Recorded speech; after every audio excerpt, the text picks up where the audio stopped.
ok aí? Está visualizando? Tá perfeito. Estou vendo, compartilhado. Excelente. Então, agora eu vou só aguardar aqui, ó, no meu reloginho já são 8h30. Vou dar um ok para quem já está. Temos 3, 4 pessoas aguardando. Certo. Vou fechar meu microfone.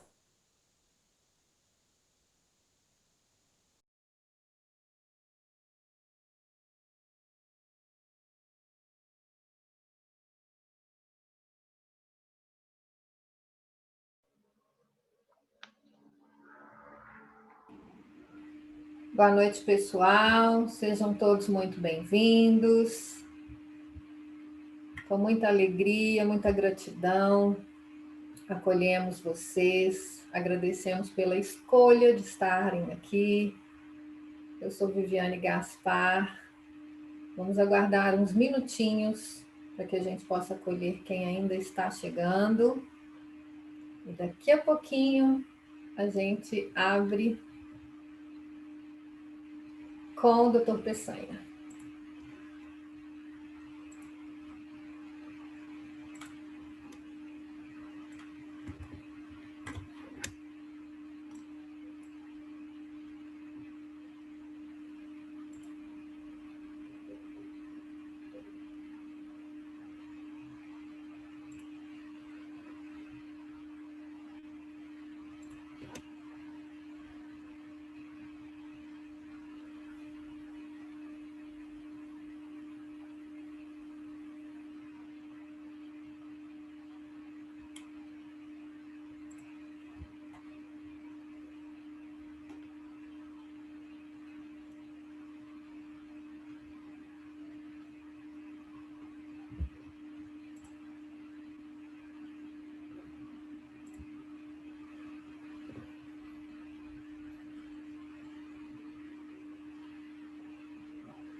Boa noite para quem acabou de chegar.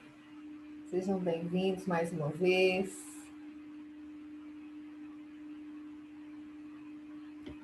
Para quem não me conhece ainda, meu nome é Viviane Gaspar, eu sou aqui de Belo Horizonte, Minas Gerais.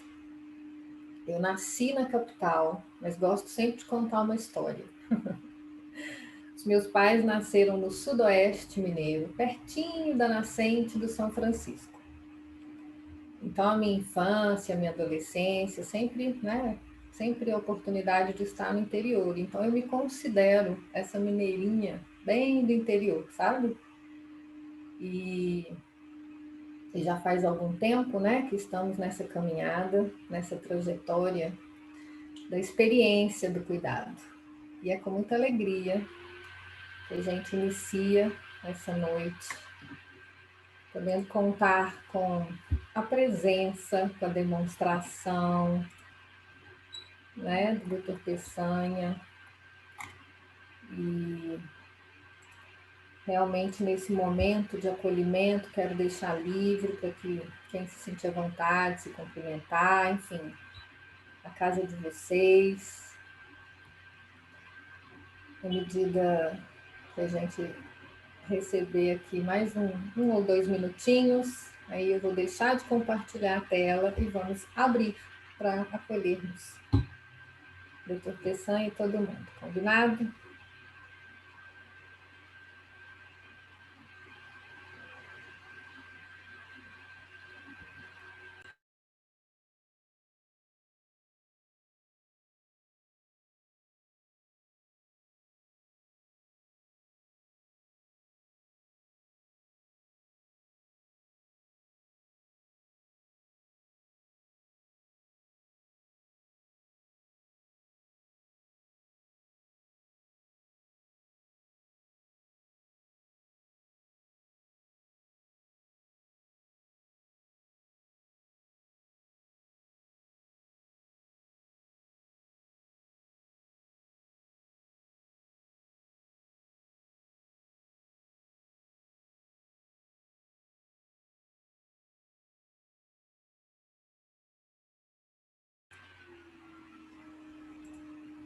Ok, então vamos lá. Quero convidar quem se sentir confortável a abrir a câmera para que a gente possa se olhar um pouquinho. Ah, Laura Luz. Eu acho que eu conheço esse nome. Eu acho. Prazer, Laura. Seja muito bem-vinda. Luísa Luz, também acho que eu conheço esse nome. Seja Obrigada. muito bem-vinda. Deixa eu ver. Felipe, que está com a gente. Elis. Oi, Elis. Te vi rapidinho. A Rita, Rafael, Evanildo. Deixa eu ver quem mais. Ó, já falei aqui. Laura, Luiz, Elisa, Evanildo, Felipe, Rafael e Rita. Ok. Muitíssimo obrigada pela escolha, pela presença, pela conexão. E dizer que realmente é um presente poder contar com a presença de luz do Dr. Peçanha, né? Com o seu diário de bordo, que eu imagino que com certeza vai nos tocar, né? Vai alcançar um lugar no coração, porque é desse lugar que ele escreve, registra, entrega. E eu vou deixar então a palavra com ele para que ele se apresente, para que a gente possa acolhê-lo. E é isso, a palavra é sua. Boa noite a todos, e eu estou feliz de ver a Lu, que faz tempo que eu não dou um abraço. Laura está mais pertinho de mim. Felipe, obrigado. Elis, Ivanildo, são pessoas queridas, e tem o Rafael, que eu já vi aqui, que está por aqui. São pessoas... Estou vendo a Bruma, a Bruma está participando também. Lucas, obrigado. Bom, eu sou Peçanha. Eu nasci em 1958, aqui em Cajuru, onde eu estou, que é interior de São Paulo, Nordeste, próximo ao sul de Minas. A cidade mais próxima é São Sebastião do Paraíso. Saí daqui muito cedo, porque a gente tinha que sair para estudar fora. Então, daqui com 15 anos eu saí, fui para Ribeirão Preto, fiquei 2 anos, depois com 17 eu fui para Belo Horizonte já fazer a faculdade. Fiquei em Belo Horizonte até 88, quando eu já tinha terminado a faculdade em 81. Fiz uma carreira bem técnica, inicialmente, fiz cirurgia geral, depois fiz endoscopia digestiva, trabalhei como autônomo para depois ser repatriado aqui em Cajuru, trazendo algumas coisas que eu tinha que fazer. Só que eu não vim assim, não foi uma escolha muito tranquila. Na verdade, eu tive uma coisa na década de 80 que eu não tinha um nome. Hoje é muito mais comum. Eu tive um burnout e eu me preparei então para dirigir um caça e eu não estava conseguindo dirigir nenhum asa delta. Mas aí eu vim, recomecei, trouxemos a Luísa com 1 ano de idade para cá, ela nasceu em Belo Horizonte, para depois então eu reconstruir. Essa reconstrução foi um negócio interessante, porque quando a gente vê o fim, ou vê o fundo do poço, como é comum as pessoas falarem, essa reconstrução, você começa a ver até, você sabe o limite e tem que tatear cada passo para poder saber se você suporta aqueles passos. E foi assim que eu fiz. Você precisa de cumplicidade.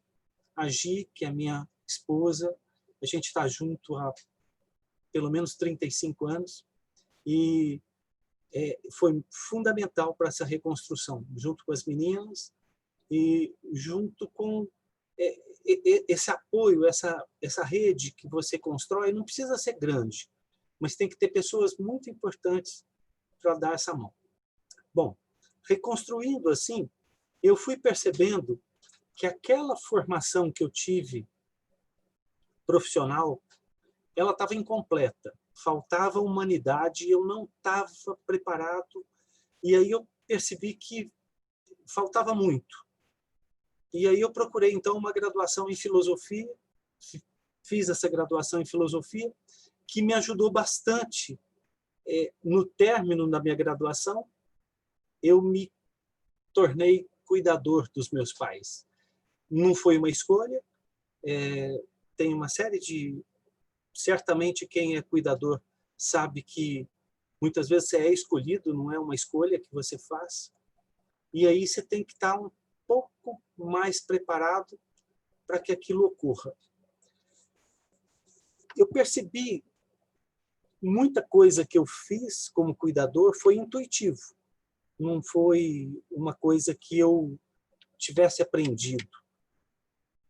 Como eu coloquei isso em textos, depois eu percebi que só mudava o endereço, ao CEP. E que eu gostaria muito, então, de compartilhar com as pessoas. Esses textos, eles estão feitos, eu posso compartilhar fazendo leituras, como eu vou fazer aqui.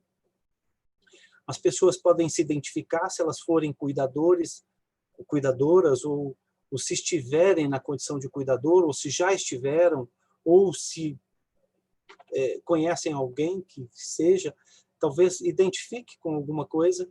Eu vou fazer algumas leituras que necessariamente não é uma ordem cronológica, mas é uma ordem que vai dar para entender como que isso acontece.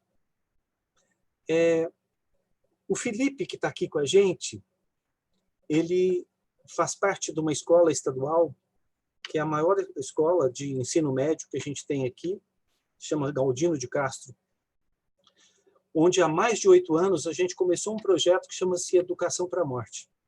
Esse projeto foi começado antes de eu me tornar cuidador e me ajudou bastante.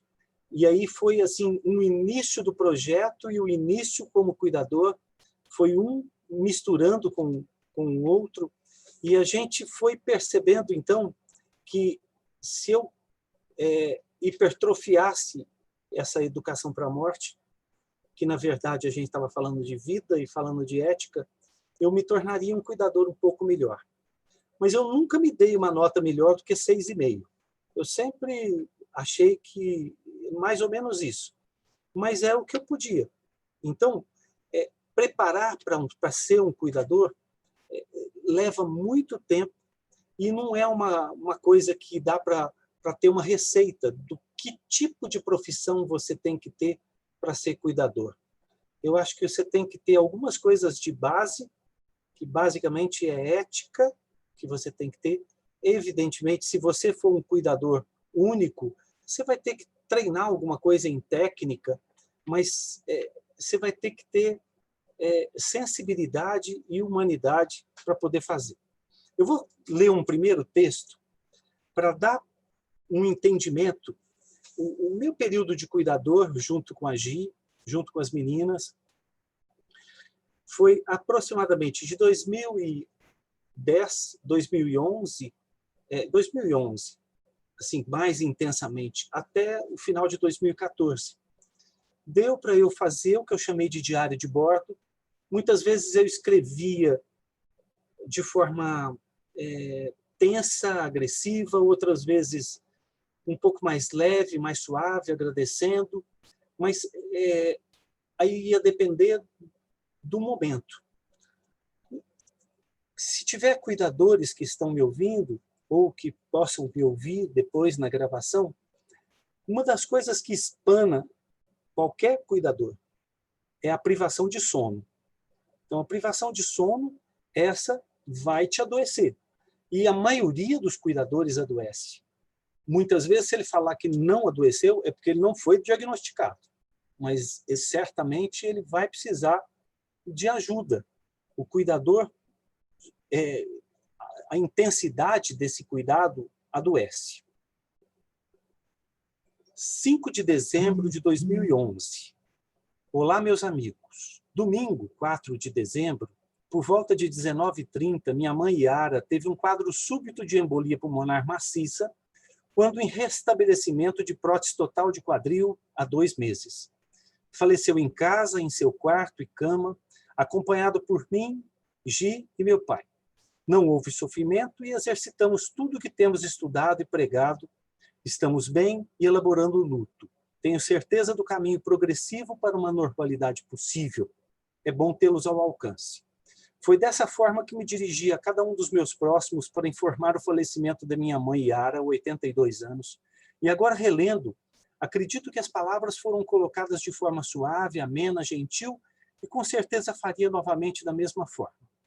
Naquela data, já instalado em sua casa como cuidador de meus pais, há exatos 2 meses, há mais de 10 anos venho estudando sobre o tema e muito do que se aprende e apreende é exemplificado, em sua maioria, para pacientes oncológicos. Não foi diferente comigo em meu aprendizado. Exceção feita pelo caminho da filosofia que tanto substrato me ofereceu para o entendimento da finitude e educação para a morte. Minha mãe Yara tinha um diagnóstico de base prévio de doença de Alzheimer e por uns 8 anos teve uma evolução lenta e satisfatória, mantendo-se com autonomia e cuidando-se praticamente sozinha, além da companhia de meu pai e o cuidado com ele, que sempre deu mostras de que iria primeiro. Mas uma queda acidental, tendo como consequência uma fratura de fêmur, com necessidade cirúrgica imediata e prótese total de quadril, propiciou uma descompensação que culminou 2 meses depois em um quadro súbito de embolia pulmonar. Por uma vida profissional e produtiva como professora de português e literatura, várias foram as gerações que passaram por ela, que tinha como característica ser exigente e competente. Muitos a amaram e alguns deram destinação à sua vida profissional, seguindo seus passos, o do magistério. Vaidosa, geniosa, culta, filha única de família tradicional da cidade, mulher de médico, coincidentemente tendo colado o grau no mesmo dia e ano, 1952. Ela na PUC de Campinas, ele na Universidade Federal do Rio de Janeiro. Por uma questão de destino, se encontraram por aqui e casaram-se em 56. Há alguns meses, em evento de cuidados paliativos, um professor de bioética começou sua palestra perguntando a cada um da plateia: como você gostaria de morrer? A grande maioria respondeu: sem sofrimento. Eu me manifestei um pouco diferente, dizendo que gostaria de morrer com saúde e junto das pessoas que eu mais quero bem, e que não são muitas. Então, na discussão que se estendeu com outras provocações, pude notar que, por o egoísmo, muitos desejam a morte súbita, vivendo de forma real o que havia acontecido em discussão e simulação. Pude ver quão nobre foi o final de minha mãe. Em seu velório, onde passaram muitos de seus ex-alunos, e muitos de seus amigos e amigas, alguns com histórico familiar de doenças semelhantes, quais sejam degenerativas da área neurológica, não pude deixar de observar uma certa inveja no desfecho do quadro clínico, que a impediu que a demência fosse sua última memória e lembrança. A morte súbita em casa, sem sofrimento, próxima a poucos, com discrição e elegância. Quer coisa melhor? E você, como gostaria de morrer? Eu finalizo com uma frase de Guimarães Rosa que fala o seguinte: Deus nos dá pessoas e coisas para aprendermos a alegria. Depois, retoma coisas e pessoas para ver se já somos capazes da alegria sozinhos. Essa a alegria que ele quer. À medida que eu for lendo os textos, se vocês quiserem fazer alguma intervenção, sintam-se à vontade. Eu vou fazer umas leituras, mas que muitas vezes remetem algumas pessoas a coisas atuais, ou nem tanto assim, mas eu vou me sentir muito à vontade se vocês interferirem, tá bom? Eu já quero me manifestar. Impossível escutar tudo isso enfim, né? E não tocar um lugarzinho aquecido aqui, né? Que é muito disso, assim. Cada vez mais, eu acho que a nossa experiência de existência, né? Até pelo movimento que a gente está passando, isso tem sido melhor visto, né? Não significa que estamos entrando em contato, mas estamos vendo, o que já é um bom sinal, né? Porque antes não era nem visto. E aí, quando você traz esse texto, compartilha da sua história, que é também, né, a história dos seus pais, quando você inclui, né, cada momento, a história da sua mãe, do seu pai, como eles se encontram, e faz essa pergunta, né, como é que queremos morrer? Como é que você quer morrer, né? E a primeira coisa que me vem é, eu quero morrer vivendo muito bem, assim, vivendo o momento, né?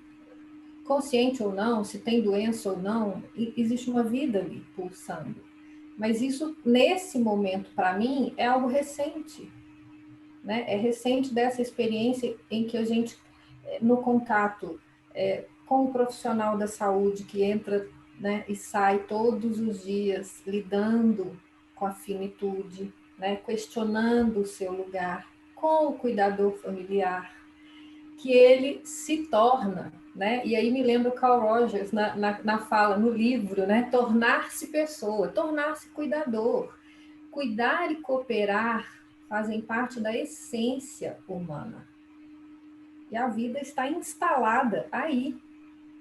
E aí a gente entra nesse movimento, né? De cada um se reconhecer nesse lugar.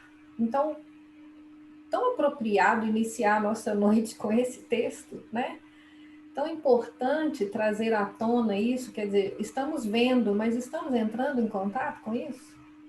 Quem somos nós nesse lugar, né? Porque aí o cuidador, antes tinha aquela conotação, né? O profissional da saúde não é um cuidador, o cuidador é o cuidador que fez o curso de formação de cuidador. Aí a coisa vem caminhando, né? Já há alguns anos.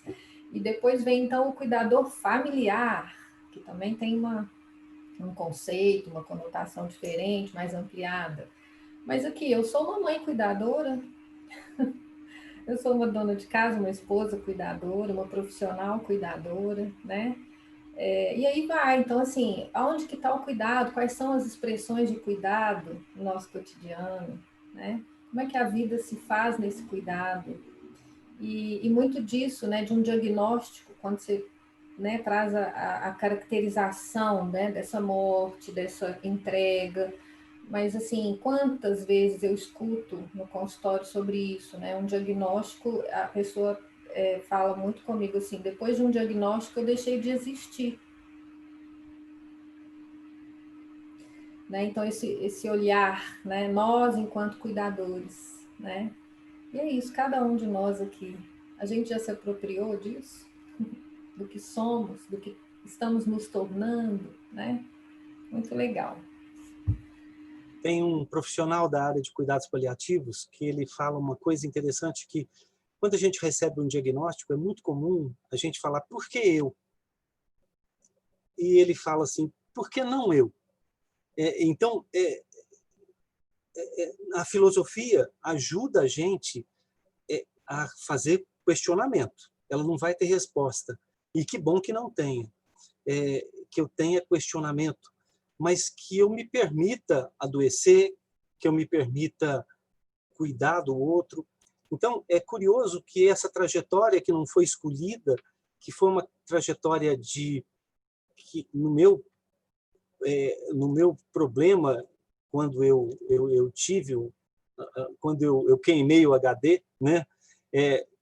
E essa reconstrução faz com que a gente se sinta um pouco mais humilde e sinta que a gente tem, a finitude nos acompanha. Se a gente tiver essa sensação de vida eterna, você não vai ser um bom cuidador, porque certamente você vai provocar distanásias e que vai tentar incumpridar uma coisa que não tem. Então, essa aceitação, ela muitas vezes precisa dessa vivência da gente. Eu vou continuar num outro texto e vou provocando vocês com os textos. Feliz daquele cuidador familiar que compartilha com seus próximos a nobre função de cuidar. Função esta que habitualmente traz adoecimento. Os diagnósticos da pessoa cuidada são os mais variados, mas têm como denominador comum a perda de autonomia e sem prazos para um desfecho definitivo. Como cuidador, familiar e médico, residente na mesma cidade pequena e recursos limitados de tecnologia hospitalar, fiz a escolha de assumir tal tarefa. Atualmente, sob o mesmo teto como cuidador exclusivo de meu pai, 87 anos nessa época, também médico e até pouco tempo na ativa, a biologia ou a falta dela impôs a ele a reclusão, que quanto melhor elaborada, mais suave a aceitação dessa condição. Somos 3 irmãos homens, eu, o filho do meio e chamado aqui em casa de Júnior. Todos saudáveis, autônomos, cada um deles em suas cidades, com suas famílias, suas obrigações, suas rotinas e absolutamente com poucas chances para flexibilização. Pela minha proximidade física e a condição de médico, foi-me sugerido ser o mais flexível, ou seria uma imposição. Há 7 meses, computei muitas perdas e privações, inicialmente só vendo por essas óticas. Passada a raiva inicial, que certamente interferiu nos cuidados, fui aos poucos sobrevivendo. E quando me dei conta, estava fortalecido, orgulhoso e com coragem e ousadia para a reestruturação profissional e familiar necessárias, sempre com a cumplicidade da minha esposa Gi e admiração das filhas Luísa, mineira de BH, e Laura, na época estudante de jornalismo, neste semestre morando em Madrid. Bendito seja o Skype que minimiza saudades e amortece distâncias. Na minha condição profissional, num exercício de compaixão, com compartilhamento com tantas famílias que vivem situações semelhantes, cuidados semelhantes, angústias semelhantes, me levaram buscar nos relatos em meu diário de bordo motivos para compartilhar, desabafar e, quem sabe, ser um mensageiro para tantos inaudíveis e invisíveis que padecem do mesmo mal. Esse diário é a versão vintage do blog e acontece graças à minha intimidade com o teclado e o gosto pela língua portuguesa, me permitindo um exercício quase romântico para a narrativa desse percurso. Percebo que o perfil de cuidador mais intimista e caseiro é vantajoso.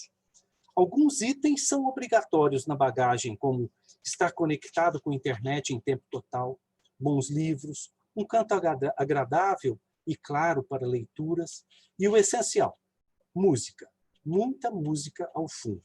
Meu Deus, o que seria de mim sem rock, soul, blues e outros gêneros afins? Alguns intérpretes são essenciais. Eric Clapton, David Gilmour, Joe Satriani, Steve Vai, Stanley Jordan, Dream Theater, John Mayer, Joss Stone, Adele, Amy Winehouse, Beirute e tantos outros com as mesmas importâncias terapêuticas, variando apenas a dose necessária para cada momento. Após tantas opções, debates, sugestões e imposições, eu e meus irmãos temos um acordo que basicamente se resume na seguinte equação: 15 por 1. me rendem por 24 horas a cada final de semana, cabendo a cada um deles conviver e cuidar de nosso pai a cada 15 dias. Parece pouco e foi aceito sem qualquer reivindicação num consenso inicial.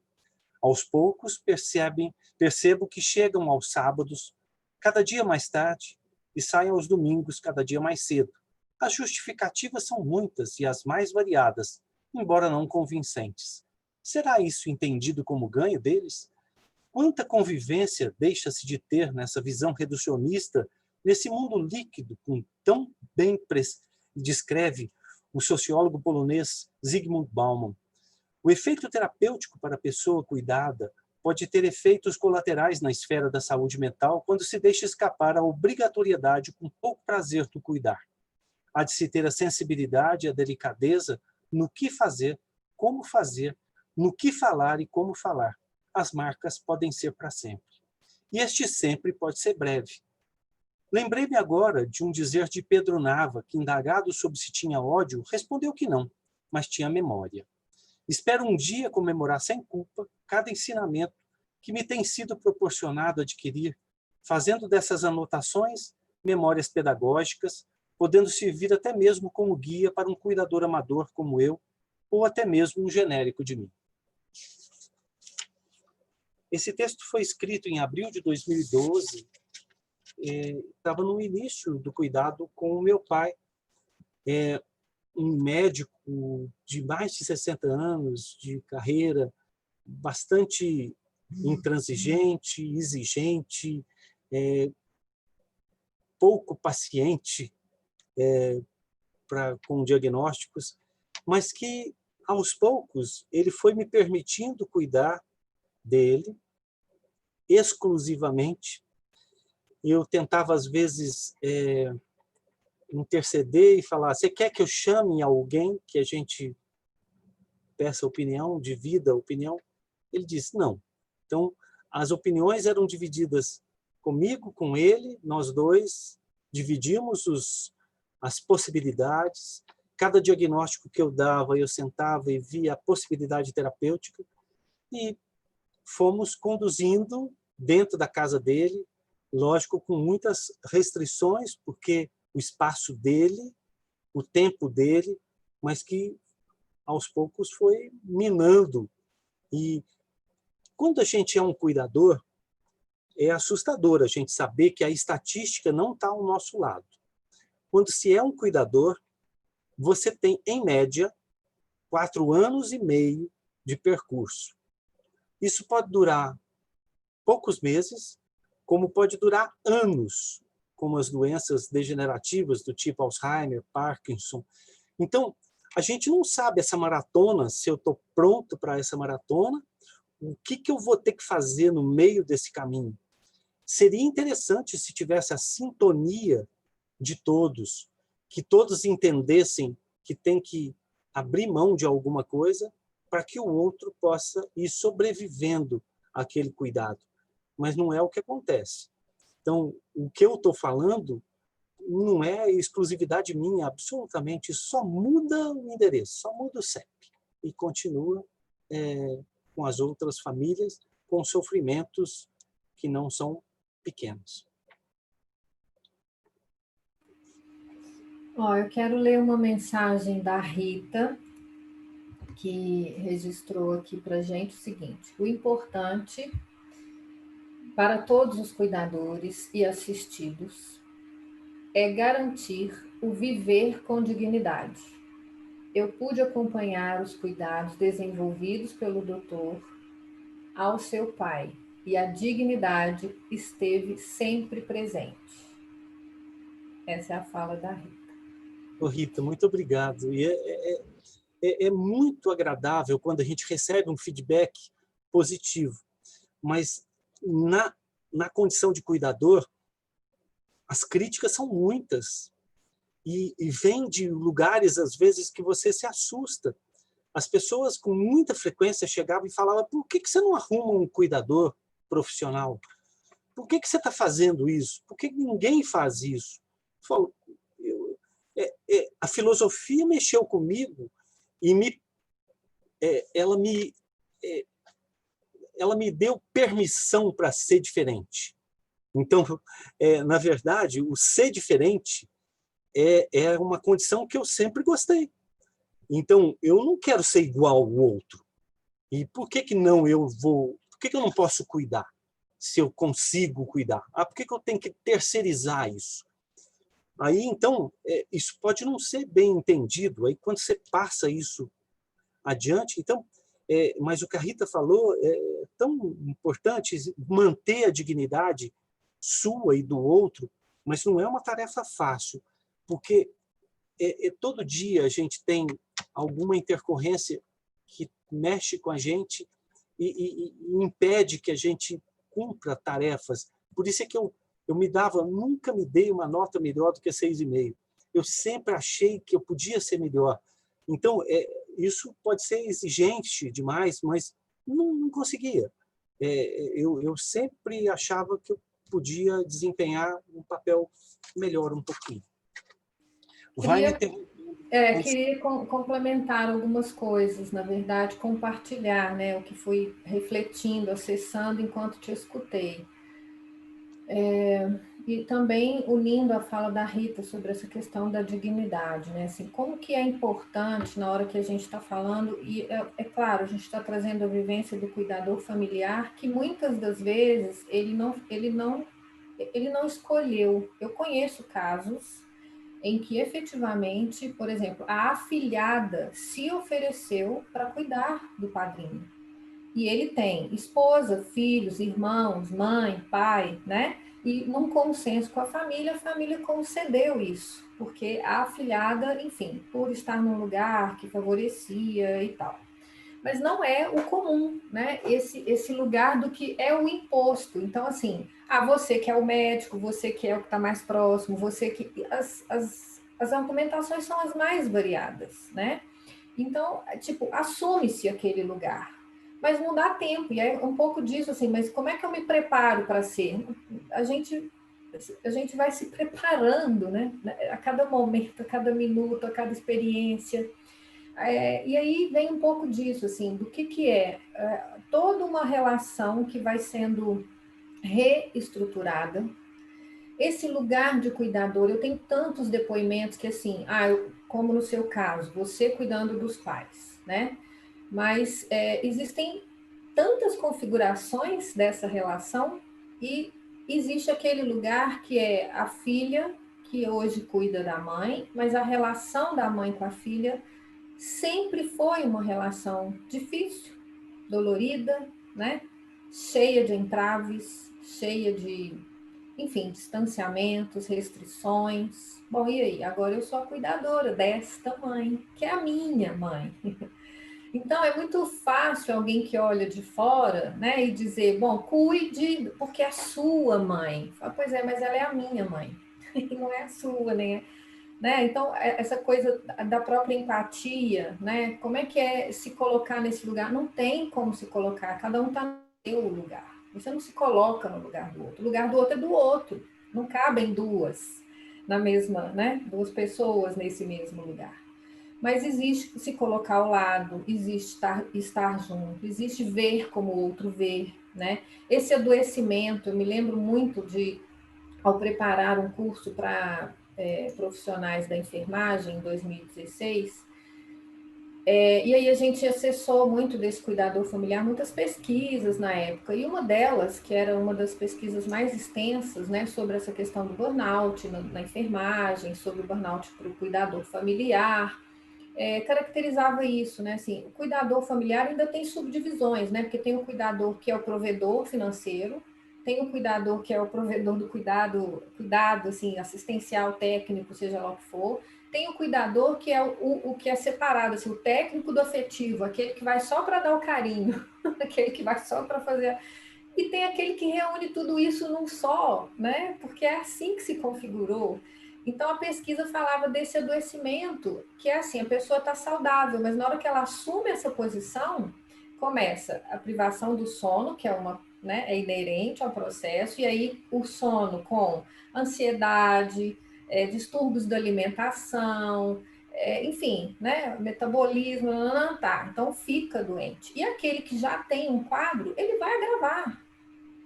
E aí a gente está falando desse cuidador que está também precisando do cuidado. Mas no seu relato ainda tem a característica do seguinte: será que nós estamos preparados também para receber o cuidado? Como é que é ocupar esse lugar de cuidador familiar para quem não quer receber o cuidado? Como é que eu me coloco nesse lugar, nessa relação? Né? Então, são tantas coisas trazidas, né, no seu relato, na sua experiência, que nos remete a esses questionamentos. E aí me lembra muito também sobre a fala, né? As perguntas são as respostas. À medida que eu começo a fazer, né, os meus questionamentos, substituindo aí o ponto de interrogação pelo ponto final, é o que tem, né? Vamos lidar com isso. Mas muito bom poder rever, né, essa configuração aí a partir do que você está nos trazendo. Enfim, não tem mesmo uma regra. É muito isso que você está dizendo. É uma relação muito peculiar, né? Muito particular. E só quem vivencia é que pode, enfim, dizer como se sente, o que é. Tudo bem, a gente tem uma trajetória. Você disse, eu comecei fazendo de uma forma intuitiva, de uma forma até você já estava praticando o cuidado centrado na pessoa, né? Essa jornada que hoje é tão, enfim, investe-se tanto, né, em conhecimento, informações para isso. Mas assim, na prática, o que que fica? Né? O que que é que está nesse cotidiano? Como é que é acordar, dormir ou não dormir nessa relação, onde talvez nenhum dos dois estão disponíveis para essa experiência? Porque tem muito isso. Eu estou assumindo esse lugar, eu estou assumindo essa função, mas internamente eu não estou disponível para ela. Né? Eu estou recebendo aqui o cuidado do meu filho, da minha filha, da afilhada, de quem for, mas eu não estou disponível para receber. Isso não está internamente, isso não está considerado em mim, né? Então, assim, como é que a gente olha para isso? Se é isso que você disse agora, assim, poxa vida, tanta gente para dar palpite. Se tivesse assim, a disponibilidade para ajudar da mesma forma que tem para dar palpite, estava ótimo, né? Mas não, só quer o palpite. Né? Então, assim, é muito disso, quer dizer, a contribuição, ela precisa estar isenta, porque toda vez que a gente coloca a intenção de ajudar na frente, a obrigação, seja lá o que for, perde-se a experiência, porque é ali agora, né? E que seja numa medicação, num banho, na alimentação, ou numa escuta, ou estar do lado em silêncio, seja o que for, é essa experiência que vai contar. E pode ser isso, né? Você falou, a média são 4 anos e meio, mas pode durar um dia, uma semana, 3 meses, 8 anos, 10 anos, e aí? Então, como é que a gente fica projetando isso e o que está aqui, ó, né? Não está vivenciando. Muito bacana. Isso que você falou é uma coisa, uma das coisas que a gente não precisa ser cuidador, mas que precisa ter, e que a gente conversa aqui em casa, é sobre relações honestas e horizontais. Isso já foi motivo de encontro da gente na Educação para a Morte. A relação horizontal é nunca a gente verticalizar, nunca achar que você tem o poder e tem que impor. E na relação honesta, é sempre falar a verdade. Essa verdade pode ser falada de forma suave, tranquila, mas sem imposição. E muitas vezes não é falado, ela é só ouvido. É o silêncio, às vezes, que nos ajuda a digerir aquela verdade. Maio de 2012. Estamos em maio, primeira semana. Há 7 meses, eu, como função intensiva de cuidador, médico, familiar e júnior, de pai idoso, médico e adoecido. O adoecimento, quando sem chances terapêuticas definitivas, não quer dizer que não exija cuidados. E quantos cuidados? A palavra cuidar é realmente uma palavra maiúscula, superlativa. Quanta sabedoria se encerra no cuidar ou mesmo no bem cuidar? E quanto aprendizado para quem se coloca na condição essencial de aprendiz. Não houve um dia sequer que eu não tivesse uma lição nesse aprendizado, em minha função de cuidador que exige, antes de tudo, humildade e tolerância. Não raramente me sinto infeliz, cansado, angustiado por estar nessa condição, privado de minha casa, de meus cantos, de minhas músicas, de meus livros, de meus cheiros, de minhas filhas, de minha Gi. Pior também sabendo que não há prazo para o fim. E será mesmo que eu quero o fim? Tenho certeza de que muitos dos meus questionamentos são os de meus similares funcionais, mudando apenas o endereço e certamente o contexto. Há tanto por agradecer por estar por essa convivência que às vezes me sinto envergonhado de tanta reclamação. Veja bem, sou filho, sou saudável, sou médico, sou júnior, estou próximo, dividindo uma casa com todo o conforto necessário para o exercício do cuidar. Em palavras atuais, com todo o conceito de acessibilidade. Quantas vezes coloquei-me ao lado dele sem qualquer vontade de conversar, mas firme no propósito de acompanhá-lo, mesmo que emburrado. Terá esta forma de diálogo efeito terapêutico? Espero que sim. O diálogo também contempla o silêncio, e parafraseando Rubem Alves, só se deve falar quando a fala melhora o silêncio. É reconfortante saber disso. Já presenciei e não gostei do que vi e ouvi de cuidadores de idosos adoecidos e fragilizados, que necessitam sim de uma postura ativa, altiva e competente, recebendo como tratamento uma postura infantilizada, de um linguajar pueril e o uso repetitivo de diminutivos. Quanta hipocrisia! Caso eu me encontre nessas condições, por favor, não usem esses malditos diminutivos, remedinho, sopinha, comidinha, injeçãozinha, veiazinha, dorzinha, e por aí vão outros adjetivos, substantivos e sinônimos. O diminutivo infantiliza a relação profissional. E como exigir confiança e seriedade se utilizá-los? A ideia do relato em forma de diário até desmerece o século XXI, que pelo menos nesse início mostra-se o século das redes sociais, mas torna romântica e romanceada a função de cuidador.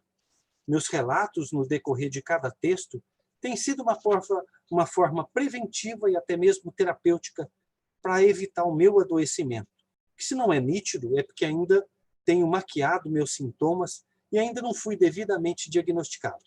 Meus caros amigos, meu caro diário, é bom tê-los ao alcance em poucos cliques. Então, agora é só fazer a revisão ortográfica, postar num e-mail e finalmente dar um enter e aguardar os comentários que sempre vêm. Nota. Curiosamente, ainda há pouco, destaquei o dia do calendário Coração de Jesus, no quarto do meu pai, e a mensagem do dia 4 é de Madre Teresa de Calcutá, que diz: necessitamos encontrar Deus, e não o encontraremos em meio ao ruído e à agitação.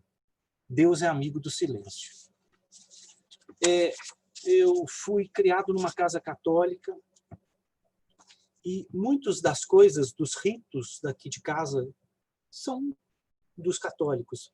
A filosofia me deu uma abrangência muito maior e me permitiu caminhar noutros ambientes que não é só o do católico. Mas manter alguma crença, manter fé, isso ajuda muito.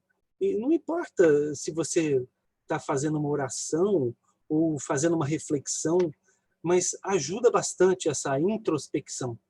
Então, outra coisa que me ajudou bastante é eu não fui uma pessoa, eu nasci numa casa de livros, mas não fui um leitor adequado até minha adulto jovem. E depois eu passei a gostar de ler e aí nunca mais parei. Eu fiz um curso depois de ter feito minhas coisas, mas aí eu me sentia ainda incompleto e fui fazer um curso da Ana Holanda, que é uma jornalista que eu amo de paixão, sobre escrita criativa e afetuosa. Se você está começando como cuidador e gostaria de despejar seus ódios ou seus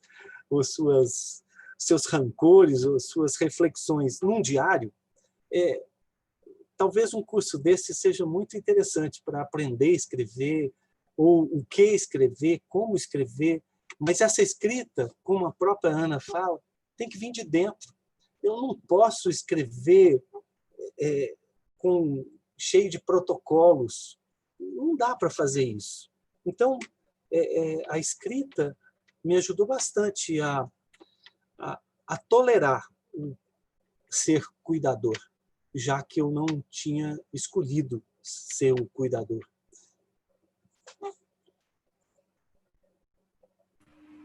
Vou eu de novo, gente. Vocês podem me interromper também, né? Você está muito bem-vinda nas provocações. Mas essa coisa da escrita, né? Assim, como você foi trazendo cada momento, escutando assim, do primeiro até agora, como que isso também vai se modificando, assim, o processo da escrita, né? O processo do registro. Já fala também um pouco disso, desse caminhar, né? Desse se apropriar do lugar. E ainda que tenha finalizado aí agora, né? Tipo, não escolhi, né? Já estava ali.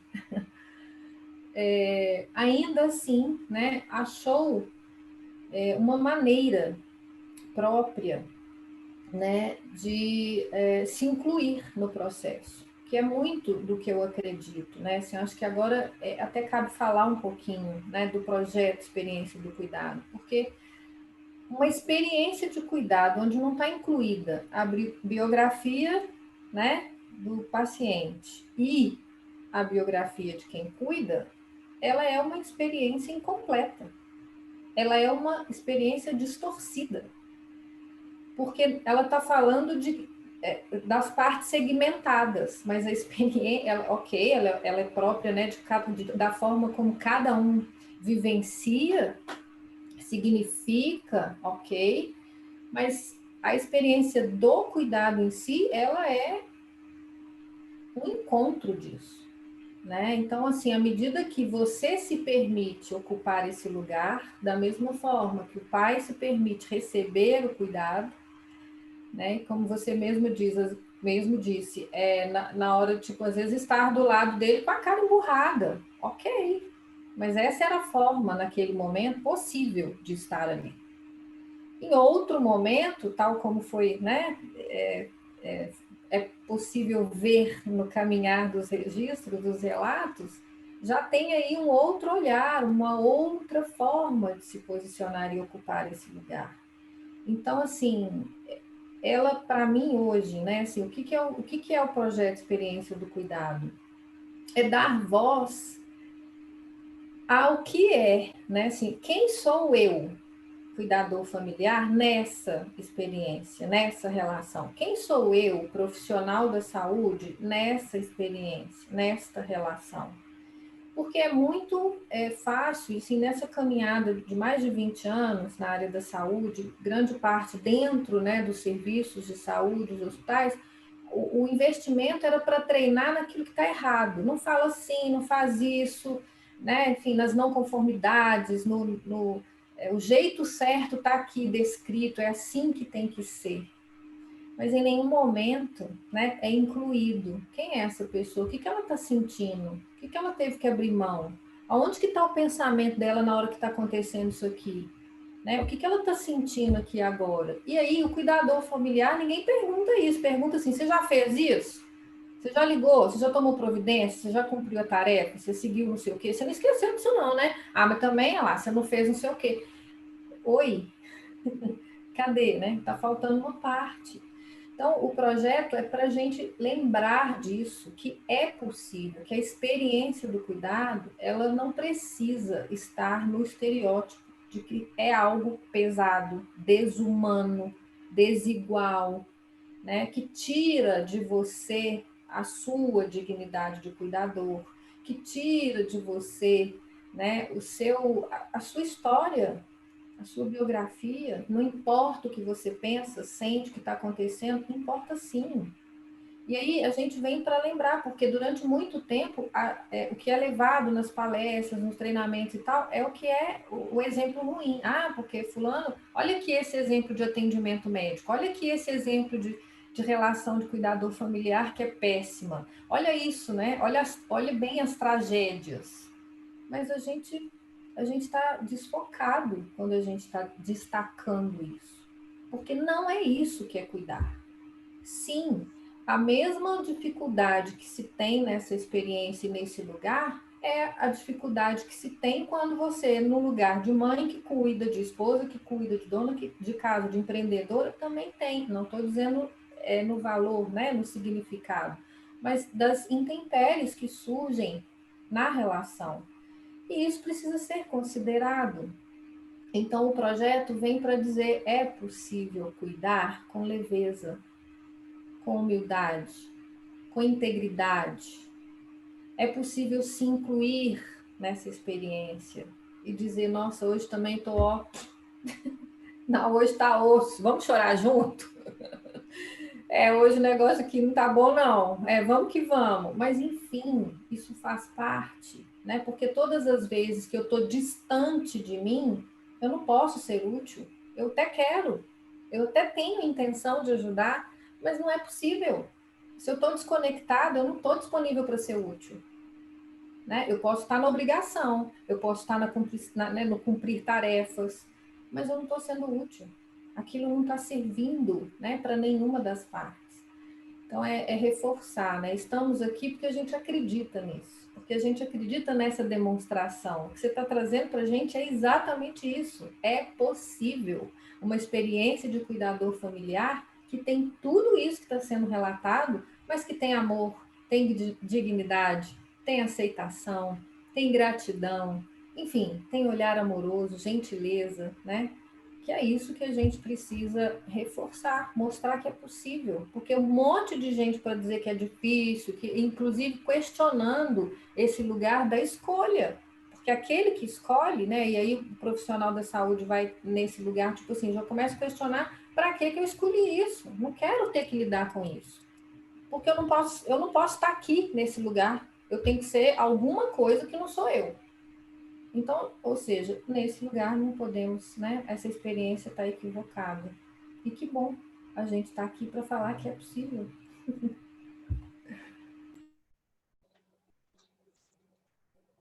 Neste início de semana, confesso que estou me sentindo muito leve e curiosamente tranquilo, calmo e confiante.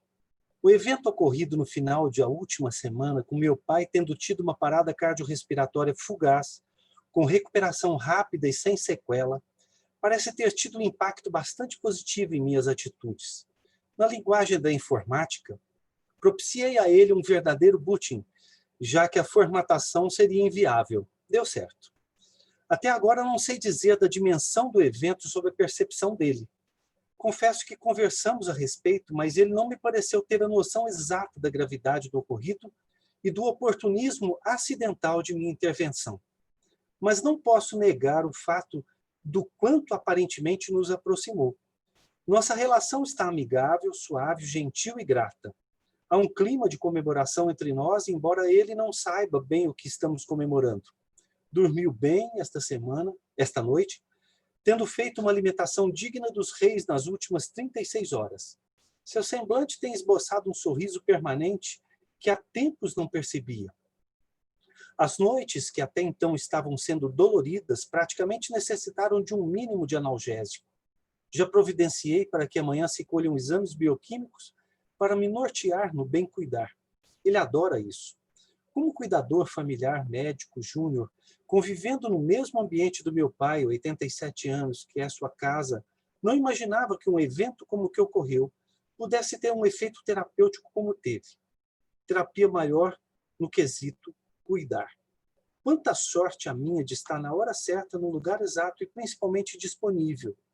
Poderia aqui entrar num campo minado de reflexões sobre o destino, mas talvez não fosse de bom alvitre para um filósofo recém-formado como eu. Prefiro comemorar a oportunidade que tive para a proximidade que necessitava para me acalmar e me deixar com a paz que estou sentindo. Desse período todo de quase 9 meses que já estou como cuidador exclusivo, não me lembro de me sentir tão bem na relação e olha que tenho alguns motivos que sozinhos me dariam muita apreensão. Gi, Luísa, Laura, as 3 juntas em Madrid e rodando os arredores. Aquele meu maior esteio, e agora longe. Então, só me resta torcer para que esse reset possa durar até estarmos todos juntos. Aí, então, posso pedir que o destino se cumpra. E é pedir demais? Meu pai teve Ele estava sentado na cadeira e eu passei por ele na cadeira recostada. Ele estava com autonomia ainda para andar de andador. E eu observei que ele estava tendo uma convulsão. E foi por acaso, na hora que eu estava passando. E, de repente, ele teve uma parada cardiorrespiratória. Respiratória inicial. E, na hora que eu fui vê-lo, ele tinha parado. Como ele tinha autonomia, ele não estava na terminalidade absolutamente. Poucas manobras fizeram com que ele tivesse o restabelecimento total sem sequela nenhuma. Mas foi por oportunismo mesmo. Eu podia não estar aqui naquela hora, né? E foi muito curioso, porque a lembrança que eu tenho, assim que ele voltou com a consciência, ele regalou os olhos, ele não sabia o que eu estava fazendo ali, massageando, ele deu uma regalada nos olhos, assim, e nós nos abraçamos, coisa que a gente não fazia, nem sei quando. Então, aquilo deu uma despertada em nós dois. Eu achava que tinha sido um despertar para sempre, mas depois vocês vão ver que não é bem desse jeito. Então, assim, depois ele voltou o que ele sempre foi. Então, mas por aquele momento, então, a felicidade é momentânea, mas ela te alimenta por um período, às vezes, tão longo, e que dá um gás para a gente poder recuperar e manter a vontade de cuidar. Então, às vezes, é um momentinho que te dá aquele refresco e fica bom de novo, né? Eu vou continuar a leitura. Eu separei alguns textos, mas que, é lógico, não são tantos, mas eu estou caminhando e olhando no relógio, como a gente combinou, Viviane. Junho de 2012, última semana. Estou próximo de comemorar 9 meses como cuidador integral familiar médico júnior, a 7 meses exclusivo do meu pai, médico aposentado com doença vascular e hematológica sem chances curativas, mantendo-se com lucidez completa, embora com limitação parcial para autonomia de locomoção. Para quem vem seguindo meu diário, desde o episódio do evento de quase morte, quando apresentou o quadro de mal súbito e parada cardiorrespiratória com pronta reversão sem sequelas, não mais apresentou nenhum indício que indicasse mudanças em condutas previamente adotadas, senão alguns exames complementares bioquímicos que mostraram uma saúde irritante, parafraseando alguns próximos a mim do norte de Minas. Nesta última semana, apesar da estabilidade clínica, não foi um período tão fácil, frequentemente me desafiando com imposições e intransigências como lhes são costumeiras, que sinceramente vinha pensando sobre definitivamente abandonar a tentativa de mudanças que nos aproximassem. Lembrei-me então do mito de Pandora. Zeus mandou seus filhos e titãs, Prometeu e Epimeteu, para constituírem este mundo. Estavam empenhados num quase trabalho em série de humanos, mas lhes faltava um modelo feminino que pudessem tomar de modelo. Receberam então Pandora, que, dentre outras incumbências, foi proibida de abrir uma determinada caixa onde eles guardavam todos os males recolhidos. Não houve obediência e, numa saída mais demorada dos dois, Pandora abriu a caixa, deixando escapar então todos esses males, mas não há tempo de fechar e impedir a saída da esperança. Como na caixa de Pandora, me mantenho sempre com esperança de uma aproximação com meu pai, quem sabe termos uma conversa e entendimento que nos façam mais amigos e principalmente felizes e tolerantes um com o outro. Então, como uma última cartada, lhe ofereci a leitura de um pequeno, mas de mais densos livros de cuidados paliativos que já tive a oportunidade de ler e reler. O Bilhete de Plataforma, do médico escocês e paliativista Derek Doyle, com tradução dos amigos professores doutores Marco Túlio Figueiredo e Maria das Graças Figueiredo. Não me lembro de tê-lo visto nos últimos tempos tão atento e comprometido com algo quanto essa leitura. Confesso que já não tinha mais esperanças de convencimento e principalmente de seduzi-lo pensar e refletir sobre a terminalidade. Tenho motivos para acreditar que esta etapa é fundamental para nós dois, embora possa receber críticas sobre isso. A suavidade como são postas as situações de finitude, do adoecimento e morte, pode tornar a vida, ou o que resta dela, muito mais rica e intensa de ser vivida, certamente tornando nossa relação melhor. Nos dizeres de Cicely Saunders, mais importante que acrescentar dias à vida é acrescentar vida aos dias. Espero sinceramente que a leitura desse livro tenha um papel terapêutico muito mais intenso que qualquer droga ministrada a ele até então. E é essa a minha esperança. Ele sempre gostou muito de ler, e eu peguei um livro e coloquei a possibilidade dele ler esse livro, O Bilhete de Plataforma, que é um livro delicioso, um livro pequeno, mas muito denso, que tem que ser lido devagarzinho. Mesma coisa esse do Tolstói, A Morte de Ivan Ilitch. Então, a bibliografia para cuidados paliativos e para um cuidador, ela não tem fim. Você pode navegar em poesia, em coisas técnicas, em um monte de coisa. Eu passei a ter um interesse de leitura desde os anos 2000, num livro do padre Léo Pessini, que faz parte de uma trilogia que se chama Distanásia. Depois tem Eutanásia e depois Humanização e Cuidados Paliativos, que faz uma trilogia. E foram livros que me transformaram, lógico que de uma forma muito mais técnica. No cuidado com o meu pai, é lógico que eu como médico e ele como médico, ele tinha uma exigência técnica diferente. E não podia ser só intuitivo.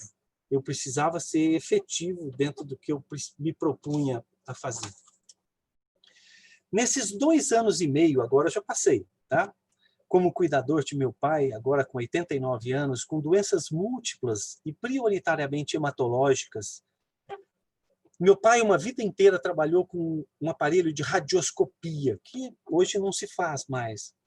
A radioscopia emite muita radiação. E ele certamente teve a gente chama de síndrome mielodisplásica. É uma aplasia de medula e determinou com que ele tivesse, então, um distúrbio de coagulação.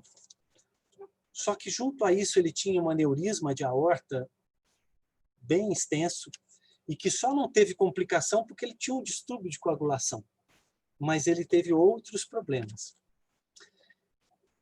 Prioritariamente hematológicas, incuráveis, mas passíveis de controle clínico. Muitos foram os ensinamentos e aprendizados recebidos. Em cuidados paliativos, há uma nítida separação entre o cuidar crônico e a terminalidade, esta sendo uma etapa da finalização do cuidar. Tenho percebido a evolução da doença com todas as suas nuances. E é curioso quando se está atento para detalhes e a busca do conforto e da qualidade de vida do outro, que por acaso é meu pai e médico, com uma biografia de gente importante no exercício profissional. Nossas arestas às vezes se superpõem e me fazem ocasionalmente perder o respeito por essa importância. Então vem o remorso, a culpa que me levam não raramente a novas promessas do bem cuidar. A impressão que tenho é de provocação diária com testes acadêmicos que, ao final, me balizarão sobre o ser médico. Nas últimas semanas, a percepção de decadência intelectual, com repercussão clínica, é o que mais tem me chamado a atenção. Meus destemperos, que não são diferentes daqueles de um cuidador zeloso, com privação de sono e liberdade, têm sido substituídos por paciência, compaixão e, não raramente, por um carinho só o período da terminalidade poderia me proporcionar. Naquele homem autoritário, egoísta, egocêntrico, vaidoso, habita um ser comum, frágil, dependente, com necessidades básicas, tendo que ser supridas com atos de repetição de muita disciplina. E aí, há pouco, ouvindo um rádio, tive a oportunidade de relembrar Legião Urbana, na voz ímpar de Renato Russo, cantando Disciplina, Liberdade, compaixão é fortaleza. Quanta sabedoria nessa letra, e que bom que eu estava atento a esta parte que tanto tem a ver com essa frase que estou vivenciando, a fase que estou vivenciando. A sensação é que o final está próximo. Estou tentando me preparar para isso e para uma nova fase que começará no pós-pai. É possível até que sinta falta do tanto da intensidade que tem sido cuidar nesta fase, sem, no entanto, perder de vista preceitos da ortotanásia e da ética da morte e do morrer. Os dias prometem serem ainda mais intensos. Espero suportá-los e tirar deles aprendizados para todo o restante da minha vida e da vida dos meus próximos a quem quero tão bem. Que Deus nos proteja. Então, esse período de, sei lá, quase 4 anos, mas como cuidador intensivo de uns 3, ele permite que você se prepare. Mas você não vai ser preparado se você não se permitir ser preparado e não estiver pronto para aquele aprendizado. Então, essa trajetória, no fim, você comemora. Ó, Pandora já está comemorando comigo aqui. Deve estar querendo falar com a Luísa.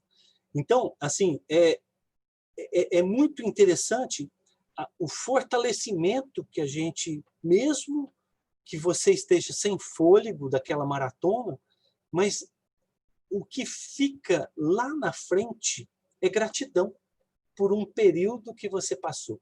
Você citou a gratidão e muito tempo depois, no final do ano passado, eu rabisquei e rascunhei o que eu chamei de uma prece incompleta.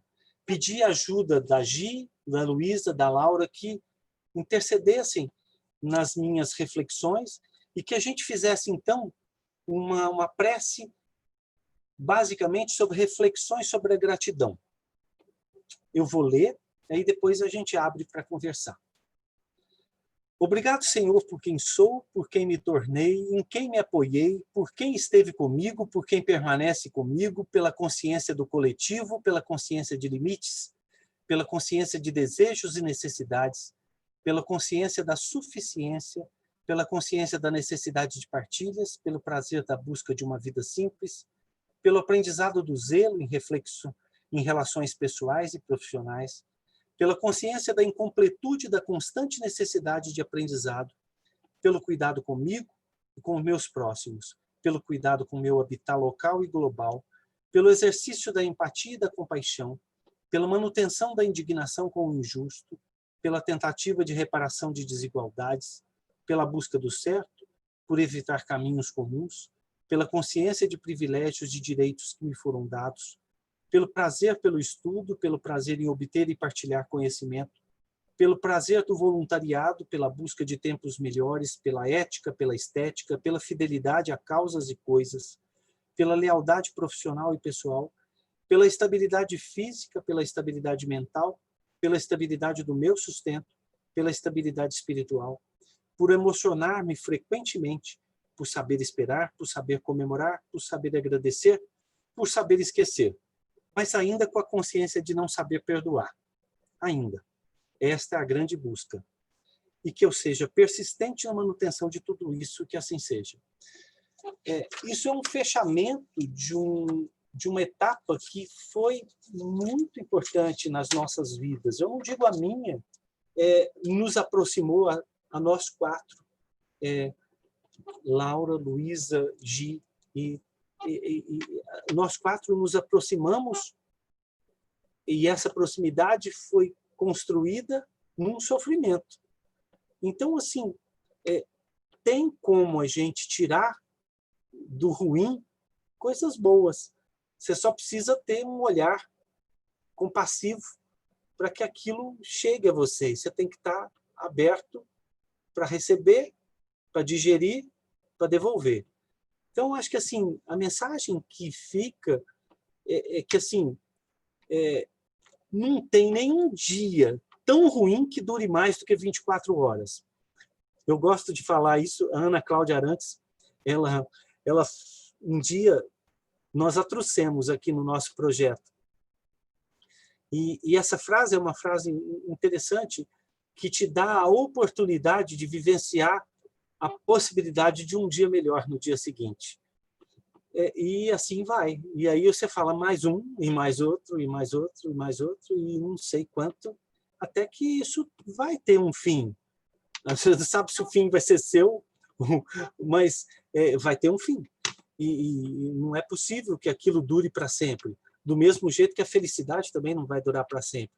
Então a gente tem que comemorar e agradecer a parte boa e a parte ruim.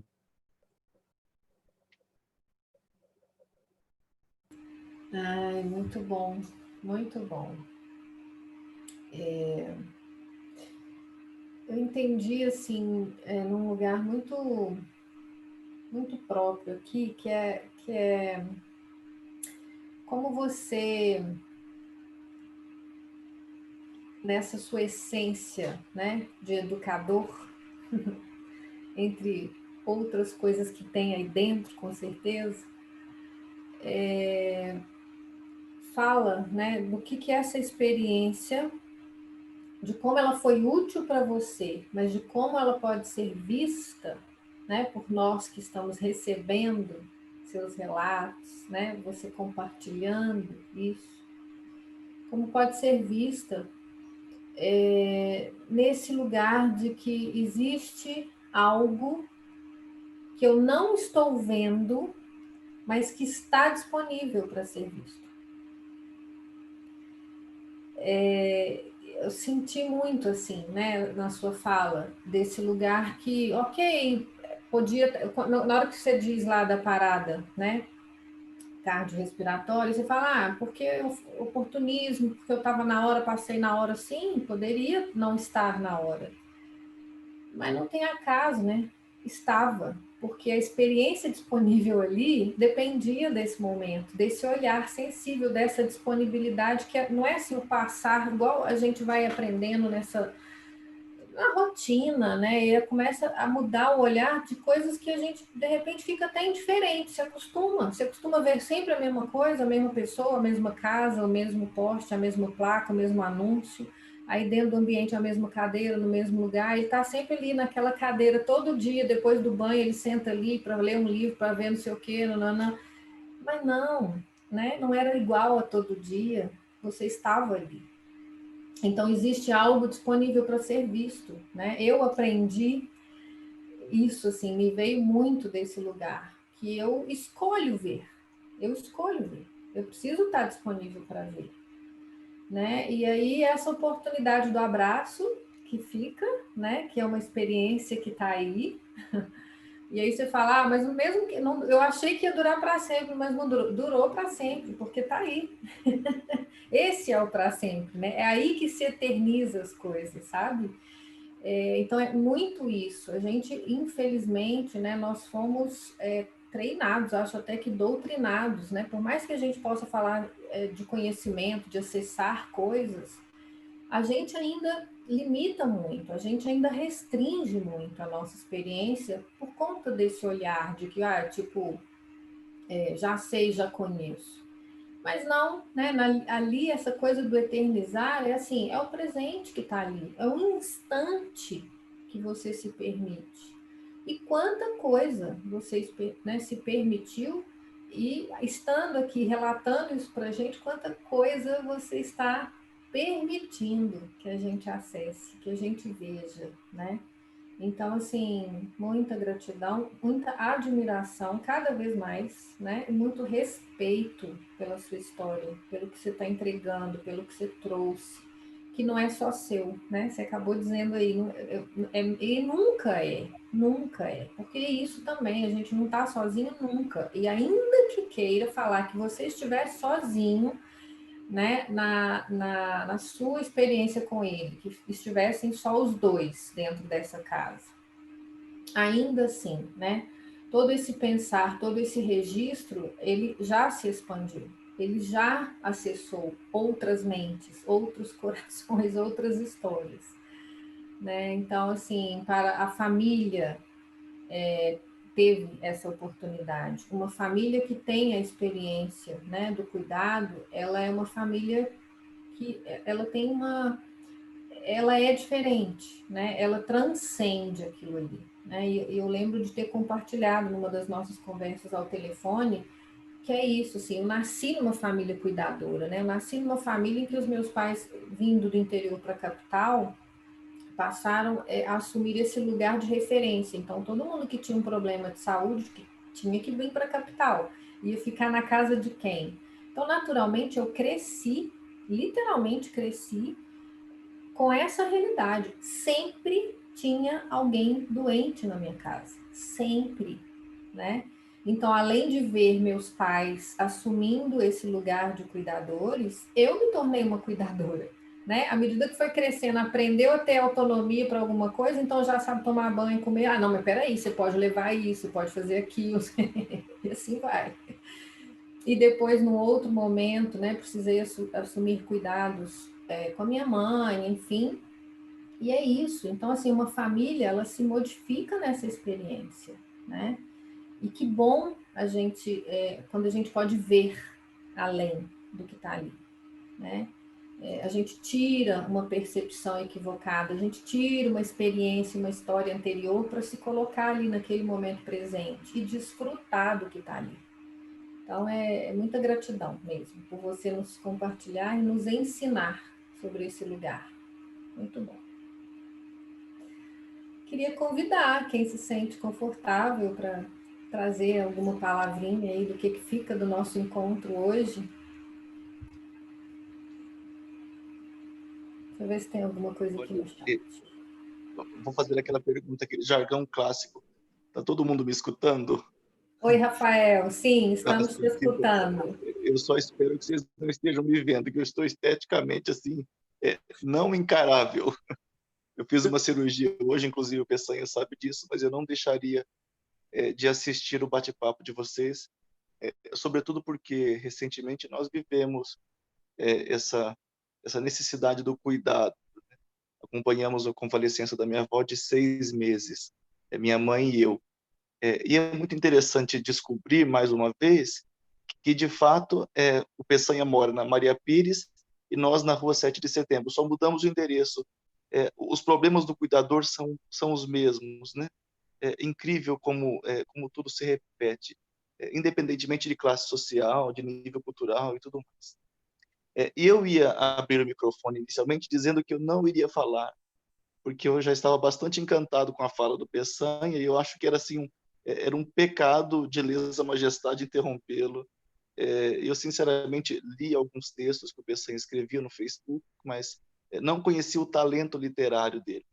E já tenho vergonha de ter enviado meu primeiro livro para você, Peçanha, vendo que você escreve com coração e eu com aquelas normas acadêmicas horrorosas. Mas eu estou muito grato por ter te escutado e eu quero continuar escutando. Quando você disse assim, eu vou olhar no relógio, eu falei, que pena, que pena.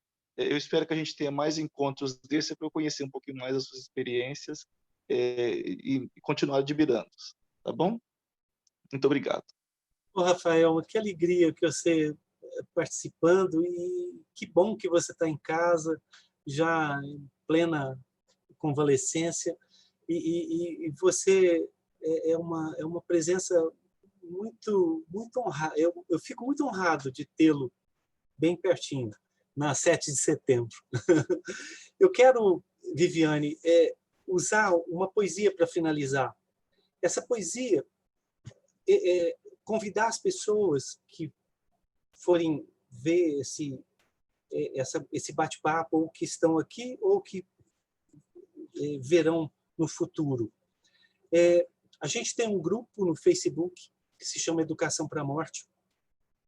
Lá eu garimpo um monte de coisa que eu coloco lá. Ele faz parte desse projeto na escola pública, que esse ano a gente fez só um evento, que foi em março, e que a gente chamou Sobreviver com Poesia. Ana Cláudia Quintana fez uma leitura de uma poesia que eu fiquei encantado com o autor e busquei o livro dele. Ele se chama José Luiz Peixoto, é um autor português, e tem uma poesia muito bonita que combina com o fechamento dessa conversa nossa. Então eu vou fazer essa leitura. Na hora de pôr a mesa, éramos 5. o meu pai, a minha mãe, as minhas irmãs e eu.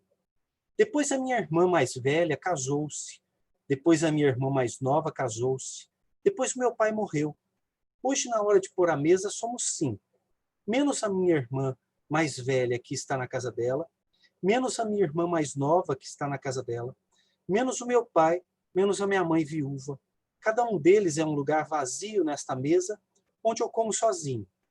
Mas irão estar sempre aqui. Na hora de pôr a mesa, seremos sempre 5. Enquanto um de nós estiver vivo, seremos sempre 5. Acho isso muito bonito e combina com fechar essa nossa conversa. Nossa, combina demais. Porque é bem isso, né? É bem isso. Ô, Rita, eu já te dou a palavra. Esse lugar, ele permanece. Né? O lugar da existência, ele permanece. Né? Não é sobre estar ou não, mas é esse lugar da experiência. O que é experimentado, né? Ele não desaparece, não. Permanece, é eternizado. E eu gosto muito de uma frase da doutora Leonor Guerra, que ela diz assim: se faz sentir, faz sentido. E uma vez sentido, pronto, né? Tá feito, tá aí. Rita, fale com a gente. Eu só queria lembrar uma ocasião que eu fui ver o pai do Dr. Peçanha, eu levava os aluguéis para ele, e eu perguntei para ele: e aí, doutor Peçanha, tá tudo bem com o senhor? Ele falou assim: ah, tá, hoje o Júnior tá bravo, mas eu sou mais bravo que ele. E realmente o Júnior deve saber isso, né? Havia aí uma certa indisposição do doutor de aceitar a doença, aceitar e passar, mas ele ria, e eu acho que deu para se perceber o orgulho que ele tinha desse filho, né?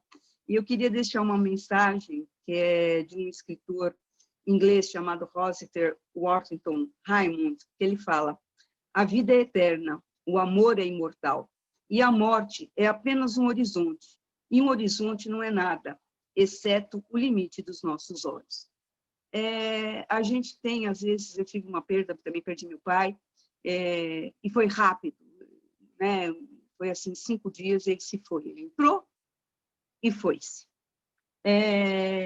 Eu aí estava até com a minha cunhada, que a mãe dela já passou por uma fase de doença mais longa, ela foi cuidadora da mãe dela, e a gente estava falando assim, a gente não sabe o que é pior, perder o ente querido tão rápido ou vê-lo ir partindo aos poucos. Eu acho que cada pessoa tem o seu momento. Para o meu pai, eu acho, conscientemente, que foi o melhor para ele. Ele seria uma pessoa de difícil cuidado, não aceitaria certos cuidados, e para ele foi o melhor, né? E como eu disse, a morte é o horizonte, né? Eu não vou pôr limites no meu horizonte. Eles partiram, mas eles estão sempre comigo. Ô, Rita, obrigado. Então, um grande beijo a todos e foi um prazer ter participado. Muito obrigado na sua presença. A gente que agradece, né, doutor? Muito obrigada, Rita. Obrigada a cada um de vocês que escolheram, né, estar aqui nessa noite de quarta-feira, dedicar esse tempo. E tem algo que eu acredito muito que fica evidenciado aqui, né? Na verdade, nós nunca estivemos, nós nunca fomos separados, né? Estamos, cada um no seu universo aí, né? Mas não somos. Então, o que nos une aqui é uma coisa única, né? Que é a busca por uma experiência que fala de um propósito. Qual que é esse propósito? Bom, eu quero ser, eu quero poder, né, me colocar nessa experiência. E é isso que nós estamos fazendo aqui. Então, muita gratidão. Se vocês que estão conosco conhecem alguém, né, em que vocês veem, assim, é uma demonstração desse outro jeito, né, de cuidar, servir, amar, enfim, indique, compartilhe, vamos ampliar Rafael, para a sua alegria, para a minha, para a nossa, para de todo mundo, o Dr. Peçanha vai voltar. Nós vamos ter mais encontros, vamos dar sequência. Tem tanto assunto para ele compartilhar. Você acha que a gente vai dar sossego para ele guardar tudo aí quietinho, sossegado? Vai não. Vai voltar com certeza. Uma honra, né? Poder escutá-lo, enfim, aprender e acessar tanta coisa dentro da gente a partir do que ele traz, né? Porque é esse lugar de unidade. Estamos todos experimentando coisas e isso é o que nos une aqui. Então, mais uma vez, muito obrigada a cada um de vocês. Obrigada, doutor Peçanha. Obrigado, Viviane. Sem palavras para agradecer, mas eu entendo, reconheço, confio e acredito que você sabe o que é de coração. Muito obrigado. Eu estou muito feliz de ter participado. Obrigado a cada um que disponibilizou o tempo para estar com a gente. Acho que isso é muito, muito legal. Obrigado, Lu, obrigado, Lucas, a Bruma, Rafael, Ivanildo, Felipe, Rita, acho que a Maria Lia deve ser tia Dani, e o Moto G, acho que é a Gi. Aí nós vamos... E aí, acho que é muito legal poder falar e poder mostrar e compartilhar. Conhecimento a gente não pode guardar, não. Tem que compartilhar. E é essa a ideia do diário. Muito obrigado. Isso mesmo. Vamos fazer uma foto, então? Quem tiver aí disponível quiser aparecer, ó, aquele sorrisão, né? Fazer a fotinha para colocar, registrar com todo carinho. 1, 2 e já? Prontinho. Muito obrigada, pessoal. Obrigado. Até o próximo encontro. Muito obrigado. Tchau, tchau.